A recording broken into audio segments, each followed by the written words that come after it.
ॐ स्थापकाय च धर्मस्य सर्वधर्मस्वरूपिणे अवतारवरिष्ठाय रामकृष्णाय ते नमः।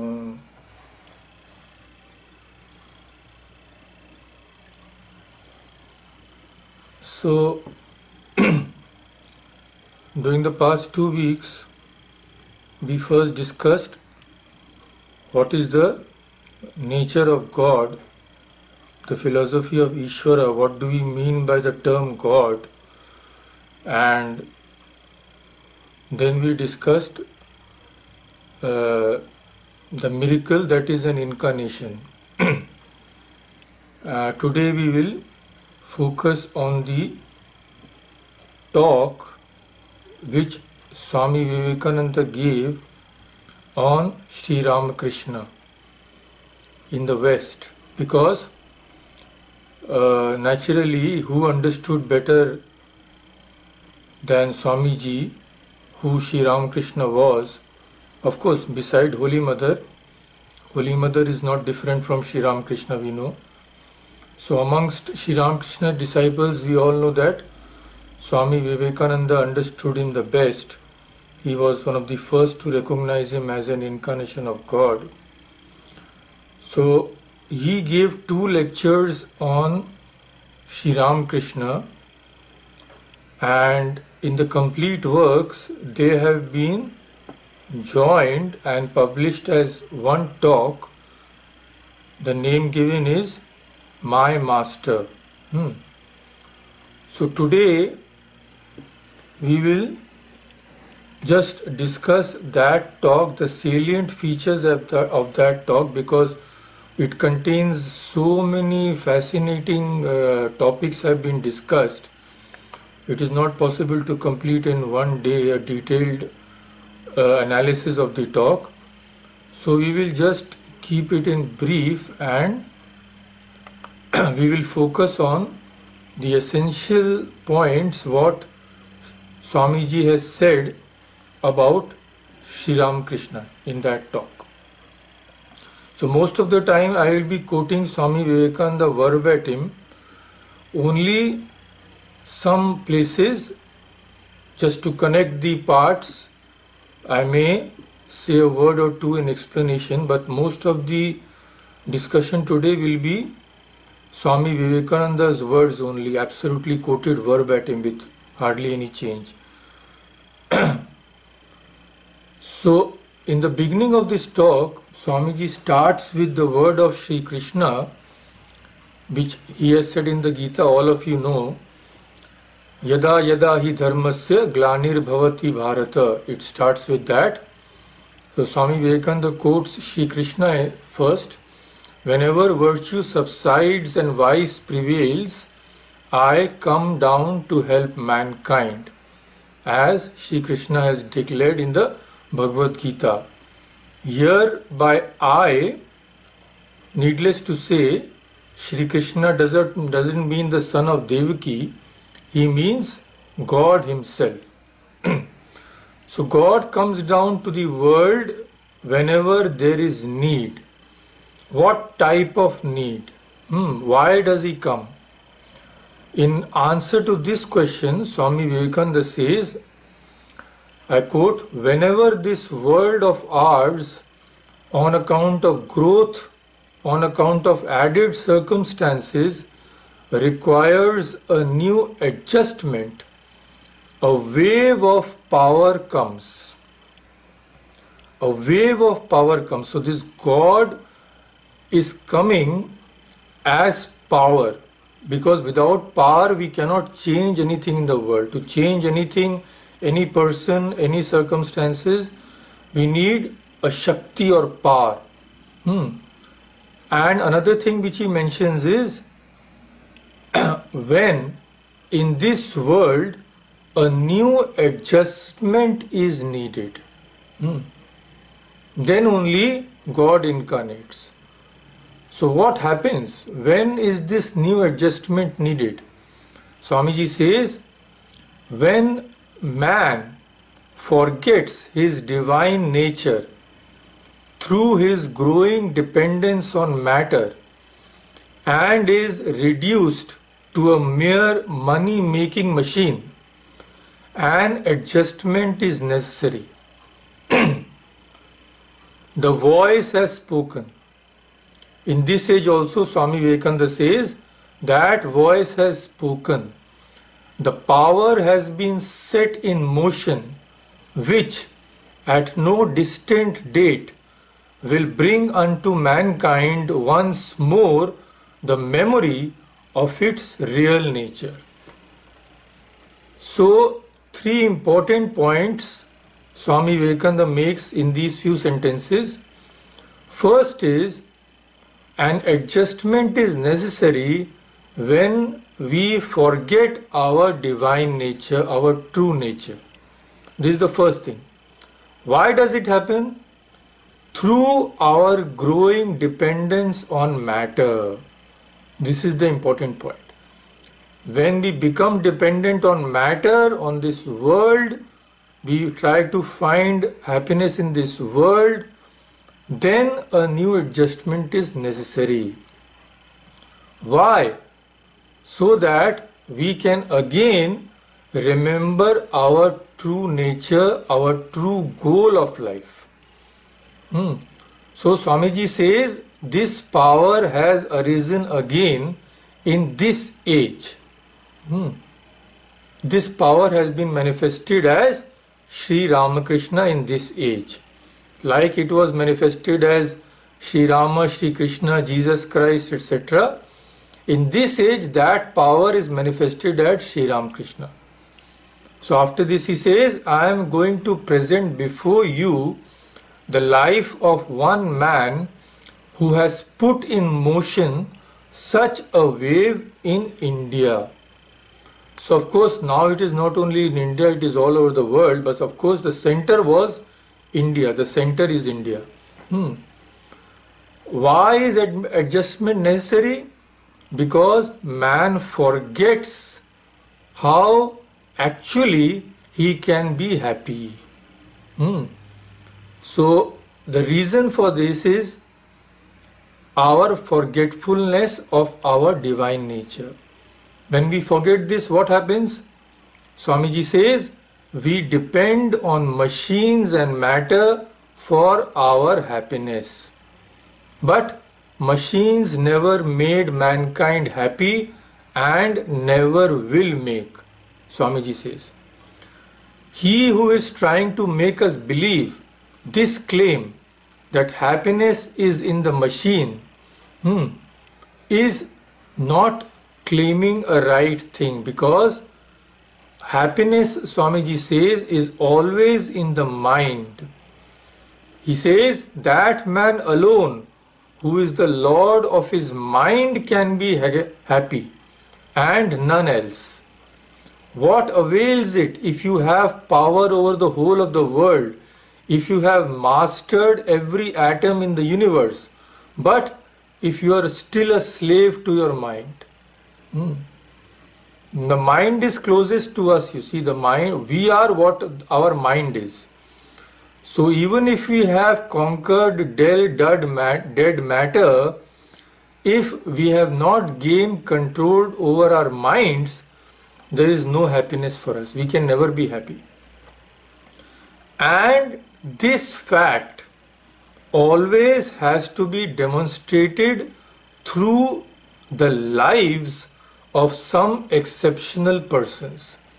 Otherwise we cannot grasp this fact, because all through the world what are we seeing? 99.9% of the people are dependent on matter. They seek happiness in dull dead matter. So only some exceptional persons are there who can show us by their lives that happiness does not consist in matter. So without studying the exceptional lives of these great saints, we can never have faith in the statement that happiness lies in God only. That is why God has to come to demonstrate through his own life this fact. And what do these people say? Those saints and sages, what do they say? Swamiji says, quote, they declare that this is a world of ideas, that it is all a dream. They cast off clothes and property to demonstrate that what they believe and think is true. They realize that life is eternal and can give up their body just as nothing, just as you can give up a bit of straw.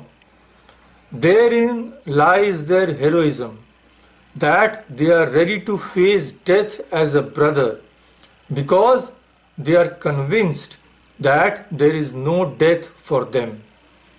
Therein lies real courage. And such spiritual giants have never failed to arise in India and of course other parts of the world also. So when Sri Ramakrishna came, what was the setting? What was the situation in India? Describing this, Swamiji says, in the beginning of the present century, when Western influence began to pour into India, when Western conquerors, sword in hand, came to demonstrate to the children of the sages that they were mere barbarians, a race of dreamers, that their religion was but mythology, and God and soul and everything they had been struggling for were mere words without meaning, that the thousands of years of struggle, the thousands of years of endless renunciation had all been in vain. The question began to be agitated among young men at the universities, whether the whole national existence up to then had been a failure, whether they must begin anew on the Occidental plan, tear up their old books, burn their philosophies, drive away their preachers, and break down their temples. This doubt began to agitate the young people of the society when there was the influx of Western culture in India in the beginning of the 19th century. They began to lose faith in their national ideals, which were God and religion. They began to doubt everything. They thought that the whole of thousands of years of culture had been a big mistake, religious culture. And that mistake had ruined the nation. That belief was prevalent so strongly that in Swami Vivekananda's many of the lectures you will find that he says emphatically to his countrymen that, my friends, I have found out the reason. Religion is not to blame for our downfall. Religion is not to blame for our slavery. It was because religion had been misunderstood. That is why we are in this sad state. Swami Vivekananda had to emphasize again and again. So at that time, before Sri Ramakrishna was born, when the Britishers were the rulers of India, they tried to convince the youth of India that their religious culture had no substance at all. And if they wanted to gain happiness, they should follow the Western world and its ways. Because they were the conquerors, you see. So naturally, people were more likely to believe them. That is why Swamiji says that the Occidental were the conquerors, those who demonstrated their religion with sword and gun. And they said that all the old ways of India were mere superstition and idolatry. Children brought up and educated in the new schools started on the Occidental plan drank in these ideas from their childhood, and it is not to be wondered at that doubts arose. So instead of throwing away superstition and making a real search after truth, the test of truth became, what does the West say? That was the test of truth. What do the Westerners say? So Indians gave up their rationality, gave up their culture, ancient culture, and blindly began to follow what the Westerners who had conquered them, what they had to say about their philosophy of life. What did they say? Your priests must go, the Vedas must be burnt, because the West has said so. So naturally there was great unrest in India at that time. People were in a quandary. Which was true? What their ancient sages had said for thousands of years, their rich heritage, or what these Westerners who had come as conquerors, what they said, which was true. So the very foundation of the national life of India was shaken. Then what happened? Swamiji says, it was while reforms of various kinds were being inaugurated in India that a child was born of poor Brahmin parents on the 18th of February 1836 in one of the remote villages of Bengal. This child, needless to say, was Gadadhar, who later became well known as Sri Ramakrishna. So the father and mother of Gadadhar, we know, Kshudiram and Chandramani Devi, they were extremely devoted, although they were very poor.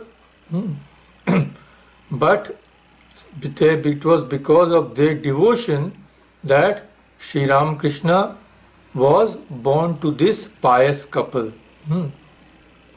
So of them this child was born, and he was a peculiar child from his very boyhood. Why? He remembered his past from his birth itself and was conscious for what purpose he came into the world, and every power was devoted to the fulfillment of that purpose. So since he was a special person, a specially ordained person who had come to the world to fulfill a certain mission, from his birth itself, Swamiji says, he was aware of that mission. This does not mean that he did not have to struggle and face adversities. There were many of them. While he was quite young, his father died and the boy was sent to school. So in those days, you see, schools were very different from what they are today. In India, teachers believed that knowledge must be given freely and without any price. So children who were taught in schools were not charged anything. Then how was the school maintained? The rich people of the society maintained those schools in those days, giving gifts of cash and kind, especially on special occasions. So actually, see, what happened was, whenever there was some religious celebration or there was some marriage, etc., especially in a rich family, the teachers of the school were invited and they attended and discussed various subjects among themselves. So once Sri Ramakrishna, when he was very young, he also went to one of those gatherings of professors, and the professors were discussing various topics such as logic and astronomy, etc. So this Gadadhar, when he was even a young boy, he had a great sense of discrimination. He saw all these teachers discussing among themselves big theories they were discussing, but his keen insight penetrated into the nature of their motive. What was their motive? These teachers, why had they come here? What did they have in mind? So he saw that behind all this, the only motive was worldly gain. So Swamiji says, Gadadhar thought, this is the outcome of all their knowledge. Why are they fighting and discussing so hard? It is simply for money. The man who can show the highest learning here will get the best clothes. And that is all these people are struggling for. So I will not go to school anymore. Gadadhar said, I won't go to school because the only motive for this secular education is worldly gain. In Bengali they say chal kola bandar bidya. This means bread winning education. The only thing this education will give me is the necessities of life and maybe money, etc. But what will I do with those? I want something higher. So even at the young age, Sri Ramakrishna became fully convinced that the aim of all secular learning was mere material advancement and nothing more. And then itself, while still a young boy, he resolved to give up study and devote himself solely to spiritual knowledge. Now his father had already died, the family was very poor, and he had to make his own living to survive. So he went to a place near Calcutta and became a temple priest. We know very well what this place was, Dakshineshwar Kali temple. So Gadadhar was forced to accept the job of a priest there. His brother Ramkumar, who worked there, he called him. Now we come to the defining period of Sri Ramakrishna's life. Because there he met, so to say, one who was all in his life. That was the Divine Mother. So Swami Vivekananda says, in that temple where Sri Ramakrishna worked was an image of the blissful mother. This boy had to conduct the worship morning and evening, and by degrees this one idea filled his mind. Is there anything behind this image? Is it true that there is a blissful mother who lives and guides the universe? Or is it all a dream? Is there any reality in religion? This was the question which began agitating the young Gadadhar. The thousands of people are coming. They are worshipping, offering flowers to this image. But is this image anything more than clay? If yes, then what is the reality which this image represents? Is there anything actually called God? Anybody who has actually seen God? This great question began to agitate his mind. So he was not an ordinary boy, you see. For most of us, we have to spend life after life after life even before thinking about these matters. But as we know, Sri Ramakrishna was no ordinary boy. Gadadhar was not an ordinary child. So this skepticism came to him. And Swamiji says this is the skepticism which will come to all of us one day. Is this that we are doing, is this real? What are we striving for? What are we spending our whole life for? This question has to come to us one day or the other. And when it comes, theories will not satisfy us. Swamiji says, although there are ready at hand almost all the theories that have ever been made with regard to God and soul. All these theories in our books, in our scriptures, all these theories are there, but they cannot satisfy us. Neither books nor theories can satisfy us. The one idea that gets hold of a person then is this idea of realization. Realization, mind you. Is it true that there is a God? If it be true, can I see Him? Can I realize the truth? This was the idea which agitated Gadadhar Chattopadhyay now. There have been many persons who have given up all comforts and luxuries to live in caves, and hundreds have given up their homes to weep bitter tears of misery on the banks of sacred rivers in order to realize this idea. This is the tradition of India, which Swamiji says. Hundreds have sacrificed their lives to find the answer to this one burning question. So this awakening came to Gadadhar even at that young age. So when does this awakening come? In our lives, this awakening is the most important thing. Only when this happens can we strive sincerely for God and religion. So when does this come?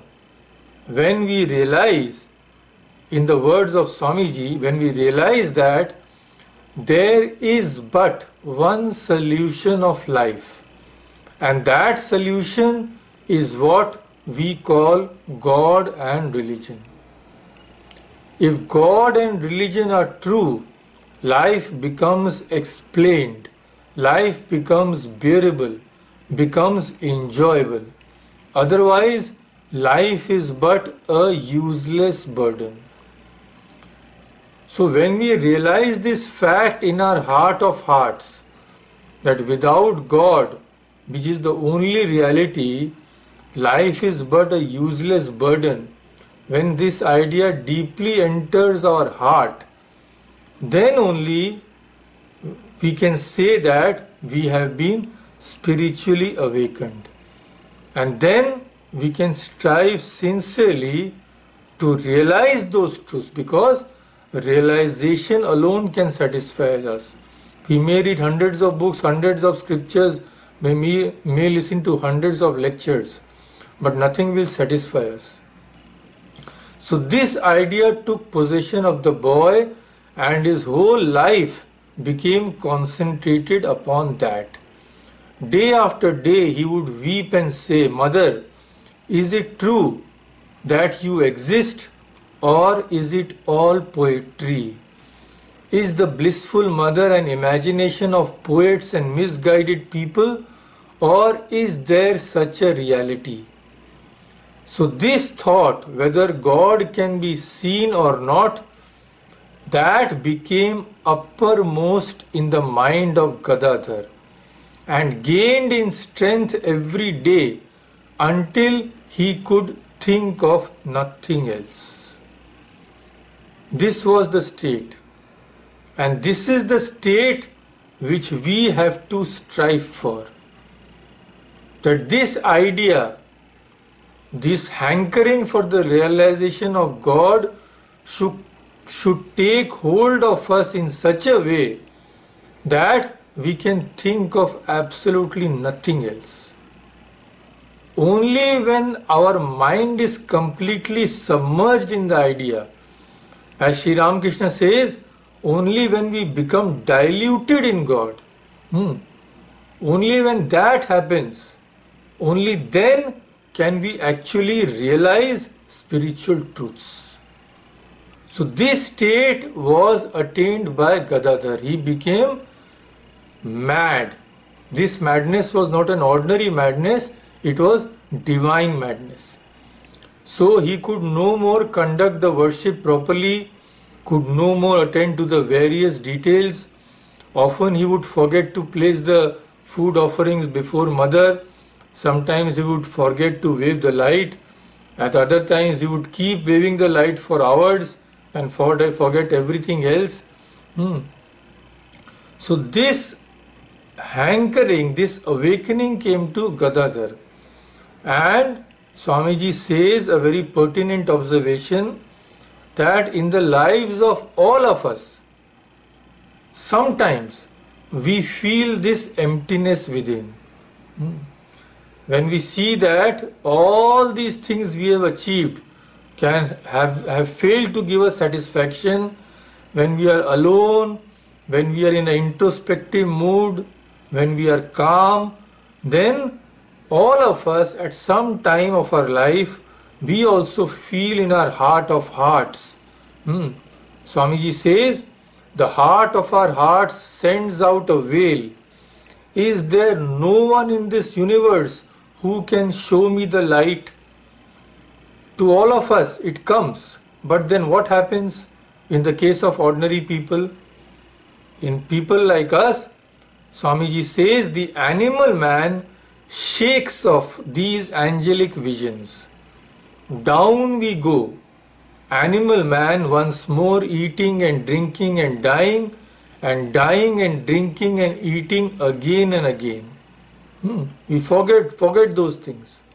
But there are exceptional minds which are not turned away so easily, which once attracted can never be turned back, whatever may be the temptation in the way, which want to see the truth, knowing that life must go.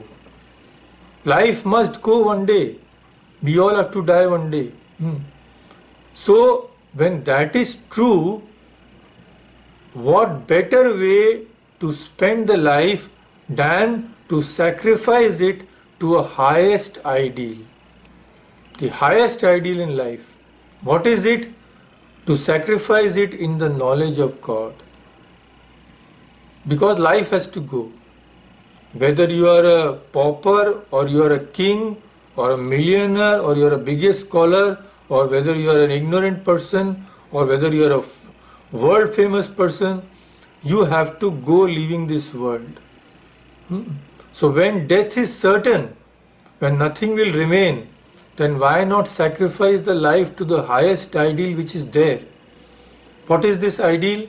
This ideal is the conquest of the lower man, the solution of the problem of life and death, of good and evil. So this was the state of Gadadhar's mind then. And at last it became impossible for him to serve in the temple. He left it and entered a little jungle that was near, and he lived there. About this part of his life, he told me many times. Me means Swami Vivekananda. He told Swamiji many times that he could not tell when the sun rose or set or how he lived. He lost all thought of himself and forgot to eat. This was the terrible yearning for God which possessed Sri Ramakrishna. He forgot everything else. Days and nights thus passed with the boy. When a whole day would pass, towards the evening, when the peal of bells in the temples and the voices singing would reach the wood, it would make the boy very sad, and he would cry, "Another day is gone in vain, mother, and thou hast not come. Another day of this short life has gone, and I have not known the truth." In the agony of his soul, sometimes he would rub his face against the ground and weep, and this one prayer burst forth: "Do thou manifest myself in me, thou mother of the universe. See that I need thee and nothing else. See that I want only you, O God, and nothing else. Because if I want anything other than you, I know that you will not come." This was what Ramakrishna had understood. He had heard that the mother never came until everything had been given up for her. He had heard that the mother wanted to come to everyone, but they would not have her. That people wanted only enjoyments and not the mother, and that the moment they really wanted her with their whole soul and nothing else, that moment she would come. This is the central teaching of Sri Ramakrishna. Again and again he says, if you call on God with a real cry, God has to answer your prayers. But we don't want God. That is the central idea. That is why Swami Vivekananda stresses this so much. That mother wants to come to us, but we don't want to accept her. We are busy running after the world and the money and wives, husband, children, friends, etc. We don't really want God. So this idea, because Swamiji wants to emphasize and wants us to grasp it, that's why he goes into such detail. That mother only comes to him who gives up everything for her. So he says, now Gadadhar began to break himself into that idea. He wanted to be exact even on the plane of matter. He gave up all the property he had and he took a vow that he would never touch money. So this kind of renunciation, Swamiji says that Sri Ramakrishna was renunciation personified. He came to demonstrate this kind of renunciation, Holy Mother has said. That renunciation has never been seen in the world. Only when we actually see this kind of renunciation, we know that it is possible. And we can also know that it can actually lead us to God. So when we see these ideals personified in a life, when we see them translated into action, then only we have faith and we feel inspired to follow in the footsteps of these persons. That is why God comes, to show us by his life that yes, God can be attained, eternal bliss can be achieved even in this life if we really want it. So this tremendous thirst now seized the soul of Gadadhar. Weeks, months passed in continuous struggle of the soul to arrive at truth. The boy now began to see visions, to see wonderful things. The secrets of the nature were beginning to open to him. Veil after veil was, as it were, being taken off. Mother herself became the teacher and initiated the boy into the truths he sought. Mother herself became his guru. The Divine Mother herself took him by the hand and led him to spiritual realization.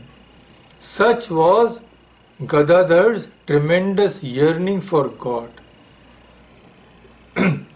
So now after this, his tremendous yearning brought him many gurus. He did not have to go to gurus, they came to him one by one. We all know, Swamiji just mentions in passing because naturally you can't discuss all those in detail.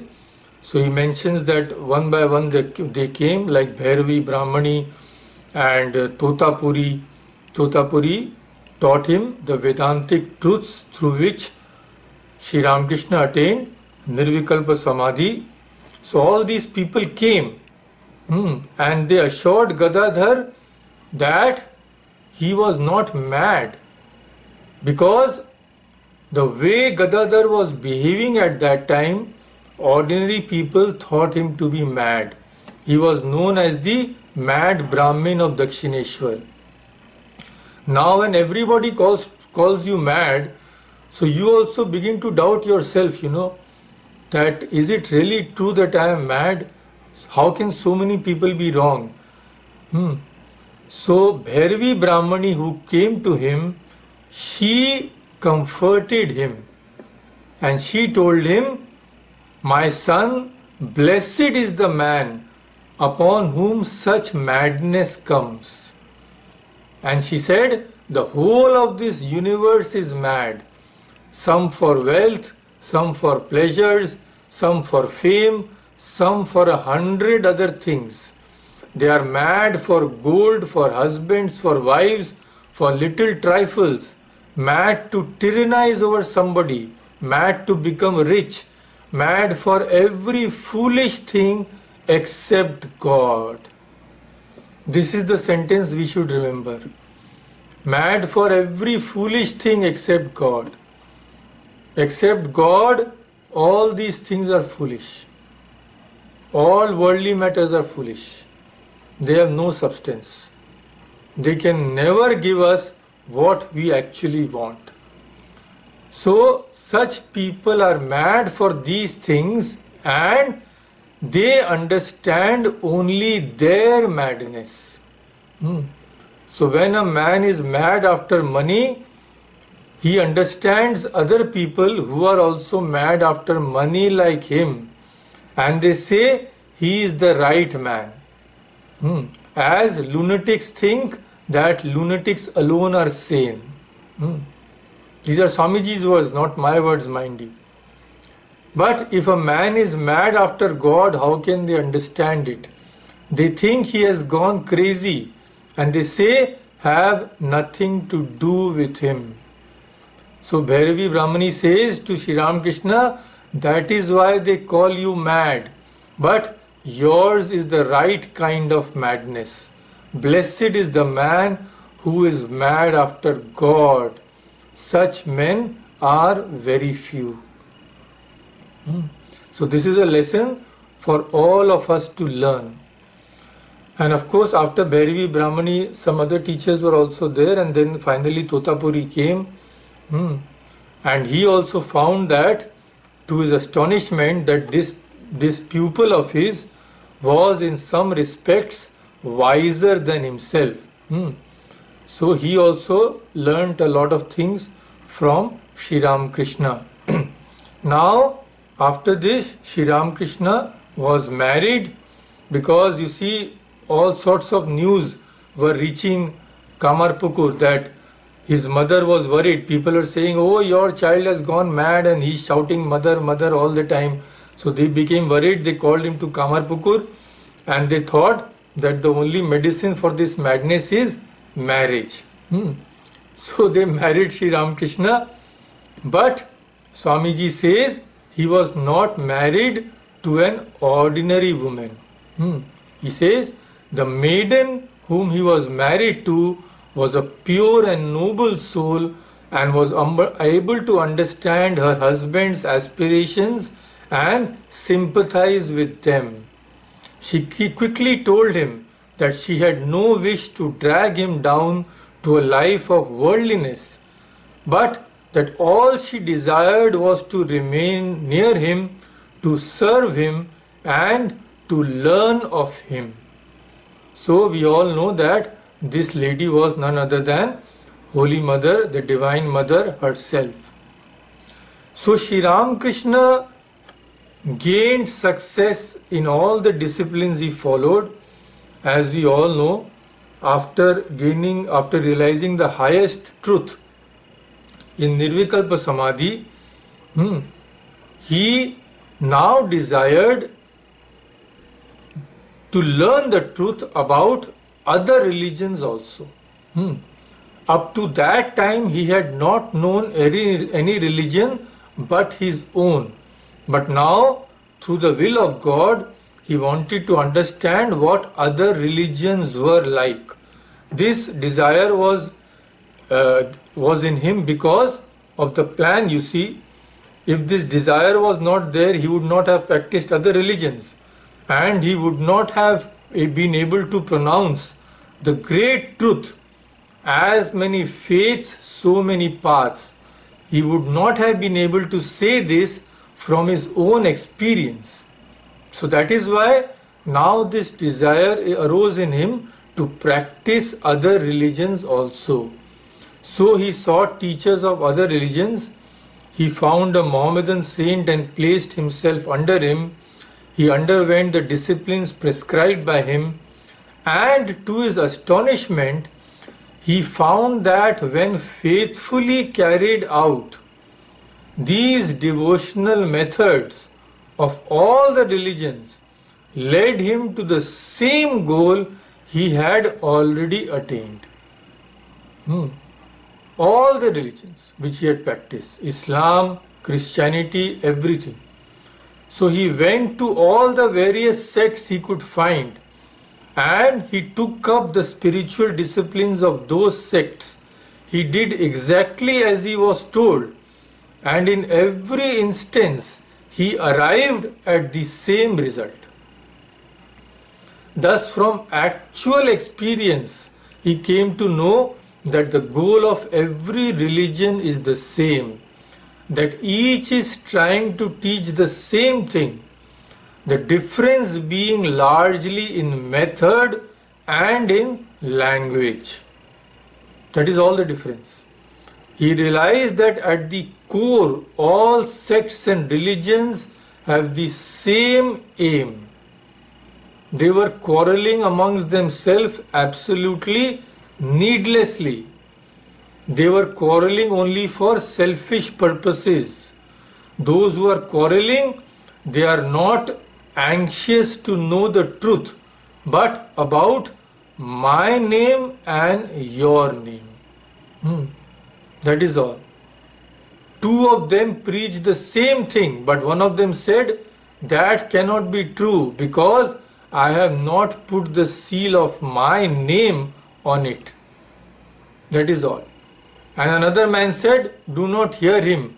Although he is preaching the same thing, don't hear him because he does not preach it in my name. So that is all the quarrel about. My name and your name. All are saying the same thing. This is what the Master Sri Ramakrishna found. That is why he could give this great message to the world. He could actually realize that all these paths led to the same goal. So, according to Swamiji, this was also the great lesson which we can learn from his life.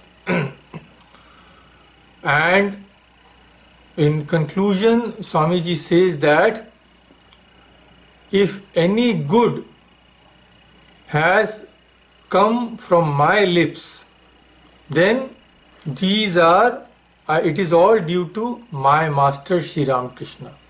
Whatever good I have spoken is all due to my Master, because he was the one who criticized nobody. Swamiji says, he criticized no person, no path. For years I lived with that man, Swamiji says, but never did I hear those lips utter one word of condemnation for any sect. He had the same sympathy for all sects. He had found the harmony between them. And in the last years of his life, people came by thousands to see and hear this wonderful man whose every word was forceful and instinct with light. And Swamiji, of course, he had also gone to him in search of religion. So Swamiji now tells his own experience that when he went to Sri Ramakrishna first, he says that he looked just like an ordinary man with nothing remarkable about him. He used the most simple language, and I thought, can this man be a great teacher? I crept near to him and asked him the question which I had been asking all others all my life. What did he ask? Do you believe in God, sir? Yes, he replied. Can you prove it, sir? Yes. How? Because I see him just as I see you here, only much more intensely. This was the answer Swamiji got from Sri Ramakrishna. And he says that this answer impressed me at once. For the first time I found a man who dared to say that he saw God and that religion was a reality to be felt, to be sensed in an infinitely more intense way than we can sense the world. I began to go to that man day after day, and I actually saw that religion could be given. One touch, one glance can change a life. I have read about Buddha and Christ and Muhammad, about all those different luminaries of ancient times, how they would stand up and say, "Be thou whole," and the man became whole. I now found it to be true. And when I myself saw this man, all doubts vanished. I saw that this could be done. And my master used to say, religion can be given and taken more tangibly, more really than anything else in the world. But first, you have to be fit to give. That is the thing. A beggar can't give. Only one who has something to give can give it to others. So, be therefore spiritual first. Have something to give and then stand before the world and give it. This is what Swamiji says. Because religion is not talk or doctrines or theories. Religion cannot live in sects and societies. Religion does not consist in erecting temples or building churches or attending public worship. It consists in realization. Realizing spiritual truths. That is the main thing. And what is the first step towards this? Swamiji says, the first ideal of this attempt to realize religion is that of renunciation. Renunciation, give up. Give up the lower for the higher. He says, as far as we can, we must give up. Because darkness and light, enjoyment of the world and enjoyment of God will never go together. Never. This is the one truth which he says he learned from the master, that of renunciation. And the second idea, of course, we have mentioned, he says, the second idea that I learned from my master is the wonderful truth that the religions of the world are not contradictory. They are but various phases of one eternal religion. This is what Swamiji says. These two things are the most important, he thinks, which we can learn from the life of Sri Ramakrishna. So, in summing up, I will quote Swamiji again. He says towards the end of his talk, quote, "This is the message of Sri Ramakrishna to the modern world. Do not care for doctrines, do not care for dogmas, or sects, or churches, or temples. They count for little compared with the essence of existence in each man, which is spirituality. And the more this is developed in a man, the more powerful he is for good.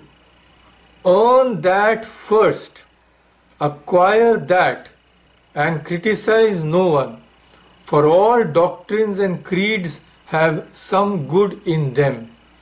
Show by your lives that religion does not mean words or names or sects, but that it means spiritual realization.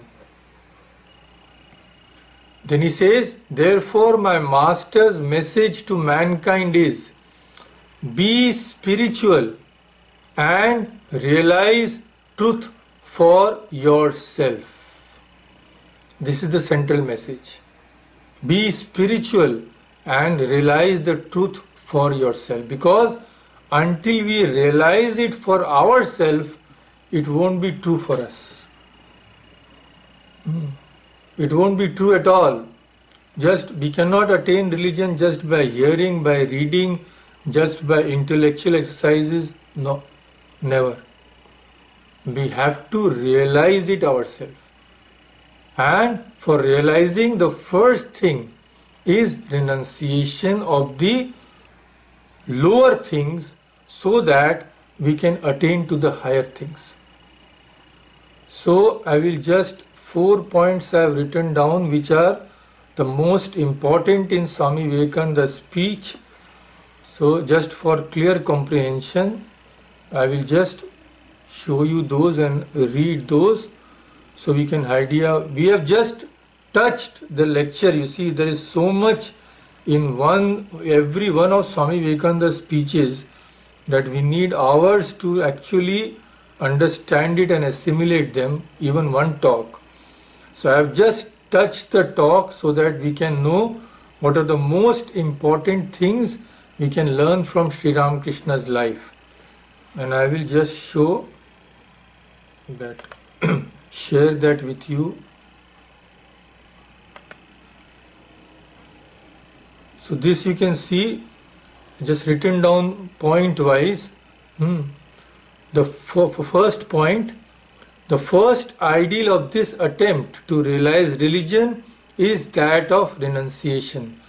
These are all Swamiji's words. I have just copied them as he spoke. As far as we can, we must give up. Darkness and light, enjoyment of the world and enjoyment of God will never go together. This is the first thing. Second thing, he says, the second idea that I learned from my master and which is perhaps the most vital is the wonderful truth that the religions of the world are not contradictory or antagonistic. They are but various phases of one eternal religion. And the third other idea of his life was his intense love for others. And saying this, Swamiji explains how when even Sri Ramakrishna was bedridden with cancer, he was in such great pain. Even at that moment, he never refused anyone who came to him for help or advice. That was his great love for humankind. And the fourth point which we have just read, this is the message of Sri Ramakrishna to the modern world. Do not care for doctrines, etc. And the fifth point, which we also mentioned, my master's message to mankind is, be spiritual and realize the truth for yourself. This is the thing. In Sri Ramakrishna's words, the only aim of human life is to realize God. ভগবান লাভই জীবনের একমাত্র উদ্দেশ্য. So Swamiji's this short talk, short in the sense we have discussed it in a very concise way. So this can be said to be a type of commentary also on Sri Ramakrishna's teachings. His two fundamental teachings. First, God realization is the only aim of our life, and second is Tag chhada kichhui hobe na bapu. My son, my friend, nothing can be achieved without renunciation. If you think you won't change your way of living, if you think you will go on being attached to the world and go on running after worldly things, and at the same time if you think that you can realize spiritual truths, you are only fooling yourself. So So these two, we should, Swamiji says this, I think, because he wants us to assimilate these two ideas. It is not so easy to assimilate. Going to a temple, offering flowers, etc., chanting some hymns, etc., doing some puja is what we all do. And after that we feel some satisfaction, yes, we have done something. But we should know that this is not all. This is just the kindergarten. If these don't lead us to something higher, we should not think that we are becoming spiritual. Only when we start becoming absolutely mad for God, when that yearning, that intensity of course we cannot have like Sri Ramakrishna, but when our hearts really pine for God, then only we can say that spiritual life has started for us, not before that. So this, I think, what Swamiji wanted to convey through his talk on Sri Ramakrishna. Of course, this we are discussing only because it will help us, it will inspire us to read that whole talk, My Master. There are so many things which are discussed there, starting with the mission of India, which is spreading the spiritual message of our saints and sages throughout the ages. This has been one mission of India, and these people, all these great souls, come again and again to this world to remind us, because we are apt to forget, we keep on forgetting. Such is human nature. So again and again they come, again and again they try to wake us up. Get up, don't sleep anymore. Get up and attain that infinite bliss and infinite wisdom which is your birthright. This is not all there is. Human life is not just eating, drinking and having some fun. It is much more than that. So to make us aware of this goal of our life, these people come, these saints and sages, and of course God Himself incarnates in every age for this purpose only. So I think we can end here now because our time is up. Om Shanti Shanti Shanti Hari Om Tat Sat Shri Ram Krishna Arpanamastu.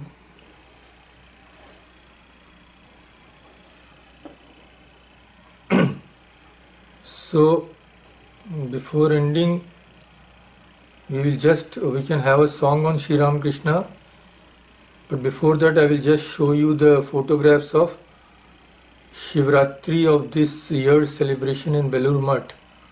I have just prepared a small video, you can see.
just we haven't had any song for some weeks, so today we can have a song on Sri Ramakrishna. It is Bani Rupe Rohiyacho Muroti Dhori Ram Krishna Tomai Pranamo Kori. Bani Rupe means Vani ke Roop mein. Sri Ramakrishna is no longer here in human body, but his teachings are there, his message is there. So in your message, you still live. That is what the song says. Maya Antaro Bihari Chilo Tavo Songe Dekhaile Tumi Tare Nana Rupo Bhange. Antaro Bihari means one who resides inside, God. So God was always with you, and Dekhaile Tumi, you showed God to us in various forms. Maya Pash Bandhan Shoko Tapo Krandhan Tabo Bani Dilo Chiro Shanti Bari.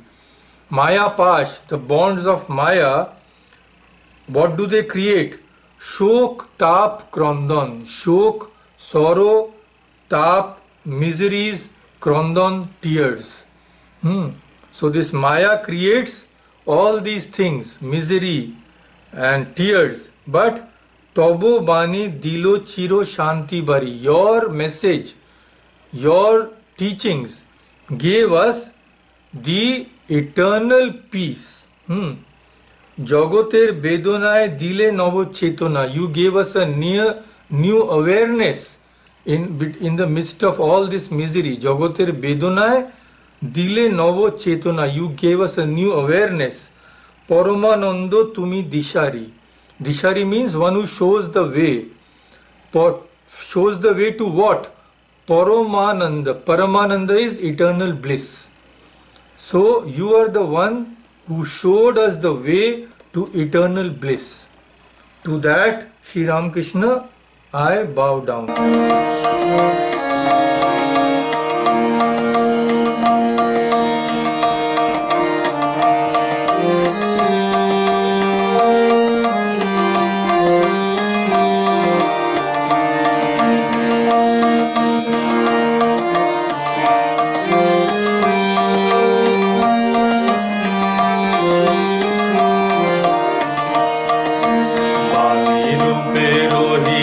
Muroti Dhori Ramo Krishna Tomai Pranamo Kori. Bani Rupe Rohiyacho Muroti Dhori Ramo Krishna Tomai Pranamo Kori.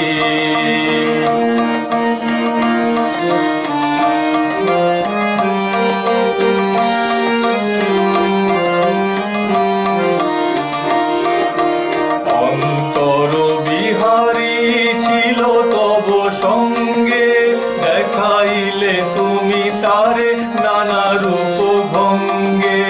অন্তর বিহারী ছিল তব সঙ্গে দেখাইলে তুমি তারে নানা রূপ ভঙ্গে। ধ্রুব তারার হৃদি গগন ভরি, ধ্রুব তারার হৃদি গগন ভরি। রাম কৃষ্ণ তোমায় প্রণাম করি। বাণী রূপে রহিয়াছ মূরতি ধরি। রাম কৃষ্ণ তোমায় প্রণাম করি।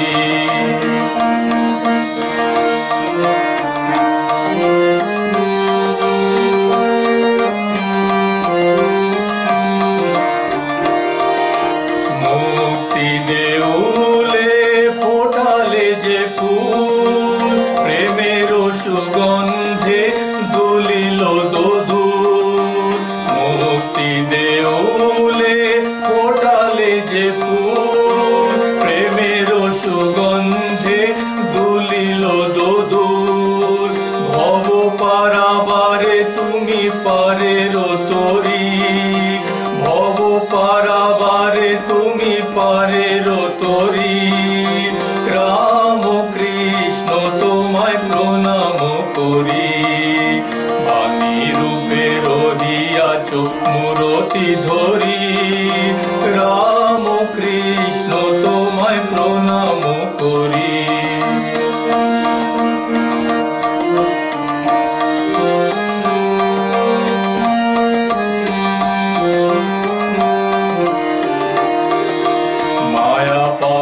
বন্ধন শোকতাপ ক্রন্দন মায়া পাশ বন্ধন শোকতাপ ক্রন্দন তব বাণী দিল চির শান্তি বাড়ি তব বাণী দিল চির শান্তি বাড়ি জগতের বেদনায় দিলে নব চেতনা জগতের বেদনায় দিলে নব চেতনা পরমানন্দ তুমি দিশারি পরমানন্দ তুমি দিশারি রাম কৃষ্ণ তোমায় প্রণাম করি বাণী রূপে রহিয়াছ মূরতি ধরি রাম কৃষ্ণ তোমায় প্রণাম করি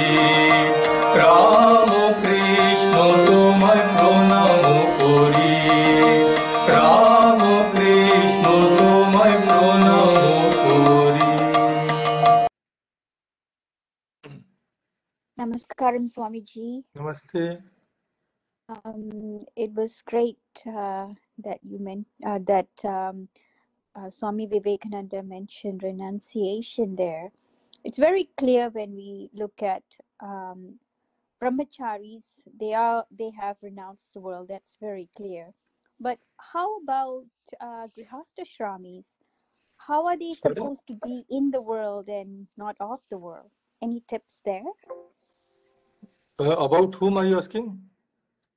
Householders, grihasthashramis. Householders, Sri Ramakrishna has shown the way that householders don't have to renounce formally, they don't have to leave their hearth and home, but they also have to renounce the attachments mentally. That is the way. Because if there are no householders who will support the society, so householders are a very important part of the society. How many people are monks? Maybe 0.001% or also. So the whole social fabric depends on the householders. If everybody goes into the jungle, it won't work. So most of the people are householders. They are the ones who maintain the society. So they should also renounce, but they cannot renounce formally. They have to give up attachments and lead a simple life of sacrifice, though they live in their homes and with their family. So suppose a householder is there, he's serving his parents, he's serving his children and wife, also thinking them to be God themselves without any attachment. He gives up sensual pleasures, he gives up hoarding money, he's generous, he's charitable, then he is no less great than a monk. Thank you, Swamiji. That helps a lot. Yeah. Thank you very much. Yeah. And there are many such, because when Sri Ramakrishna, when God comes, he leaves all these demonstrations. So apart from his monastic disciples, there are so many householder disciples. Starting right from Rani Rasmani, we have discussed her life, such a great person. How many monks can achieve that greatness? Then Mathur Babu, he was not also an ordinary person. Then really great people like Mahendranath Gupta and Nag Mahasaya. About Nag Mahasaya, Swami Vivekananda said that toward the whole world, I have not seen another great soul like Nag Mahasaya. Such a compliment from Swami Vivekananda, it's unthinkable. So these people have shown by their own lives, and they all were married people, family members. Many of them had children also, but they achieved such greatness. So this means that even people from all walks of life can follow these teachings. Renunciation does not just mean leaving one's hearth and room and changing the color of your clothes. It is much deeper than that. Thank you so much, Swamiji. We have great examples there. Thank you. Yeah.